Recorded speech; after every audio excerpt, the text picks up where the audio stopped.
Hello, it's Dr. Pat, and we have an axolotl here today that will be having surgery, and we'll take you along with his journey. This axolotl is in an induction chamber right now, so it's a small quantity of water. He is housed and cared for very appropriately. We're going to discuss why he's having surgery, but first I think we should discuss basic axolotl care. It's very important with axolotls that you have a chiller and keep their water cool, and that's probably one of the most common problems I see with axolotls. Their water needs to be kept at about 60 to 68 degrees, and that is often not achievable without a chiller, and you should be measuring the water temperature. The other important thing is water quality. These guys can be pretty messy, and you should have 0 nitrates and ammonia in your water, and you should be testing it regularly. You can get little dipsticks, but it would be better to get a liquid reagent kit for the aquarium and test regularly. And then the nitrates can be very small amounts, but only small. And if we do that and don't put a rock substrate on the bottom, because they do eat rocks, I've had to take many of them out, in general, then you're doing some of the basics needed to try to prevent big problems. The other thing to consider is their diet. So many of them are fed inappropriately. They'll eat just about anything. In general, we recommend a balanced axolotl pellet and earthworms. I try to avoid feeder fish. They're often full of parasites and disease and will lead to more problems for your axolotl. All right, so let's get back to bubblegum.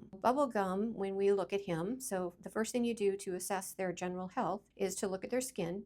Axolotls are aquatic salamanders. That means they're amphibians, and they absorb through their skin. Their skin is very sensitive, and it's also an indicator of their general health. And so we look at the dorsal fin, and we make sure we don't have any erythema or redness or lesions on it. And then we look at the gills to make sure they have the branching. If they don't have that and they're starting to be stunted, that indicates a problem, often associated with water quality, but it can be associated with infectious disease as well. And then the body condition as well. So we want to make sure we're not undernourished or overnourished, which I see more commonly in axolotls. Looking at him, I'm sure you guys have spotted the problem, but we have a mass that's growing on the side here. So bubblegum started to have a little red spot that the owners noticed, and it has been growing substantially since they first saw this. And so the plan today is to surgically remove this. He will be anesthetized, and it's not quite as simple as a dog or cat anesthesia. So we anesthetize them typically through the water, and there are several agents that can be used. One is called MS-222, not as commonly used here as it is in Australia, but it can be used by many veterinarians. The other agents that are very commonly used in the US are alfaxolone and propofol immersions,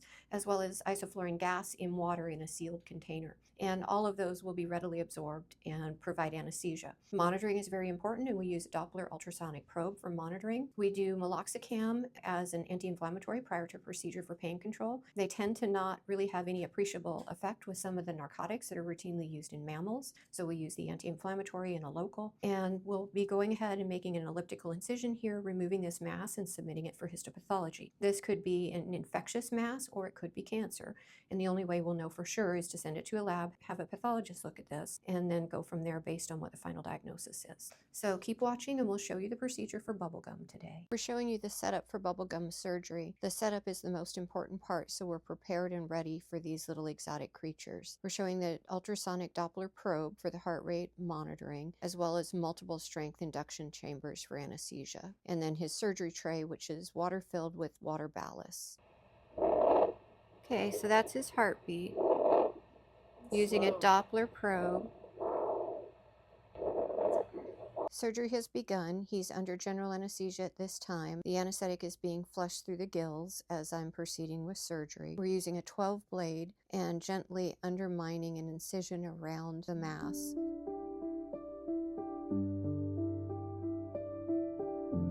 Hemostasis is achieved with direct pressure as well as electrocautery. Due to the jello-like consistency of their skin, it's very difficult to apply sutures or oppose the skin, so this will be left open to heal by second intention. At the end, you'll see a touch of tissue mend applied to the surface as a temporary bandage. This will come off in short order. Here, our little bubblegum is already starting to recover from the anesthesia. You can see his little arm move. We're just applying a drop of the tissue mend as a liquid bandage. The procedure's done. He's placed back in fresh water and allowed to recover. He awakened very quickly and did well with the procedure. Bubblegum is awake and ready to go home. We're just giving you a quick follow-up here. This is actually her transport cage. It's ingenious. As we discussed, we need to keep the water cold for axolotls, and we're in Arizona, so that's hard to do. And so they actually put her in a little cooler and put ice packs around, which works quite well for her transport cage. So you can see we have a little bit of tissue mend on the side here, which is the white area you're seeing, but the mass itself is gone. There's very minimal bruising. She did great with anesthesia. No issues with recovery. She seems very comfortable. She's moving around. So you can see the mass right here that's been removed. Axolotls regenerate tissue very readily, so we expect this to heal fully in short order. But as we discussed, this mass, we don't know the cause. There are multiple possible causes, and so it is going to go out to a pathologist. We'll give you an update when we have a final diagnosis. That diagnosis is important because it tells us if this was an infectious process versus a cancerous or neoplastic process, and if it is a tumor, is it something likely to spread beyond the site? So we get a lot of information back with the pathology report, but we'll be sure to update you. But that's Bubblegum. She's a brave girl. She did really good.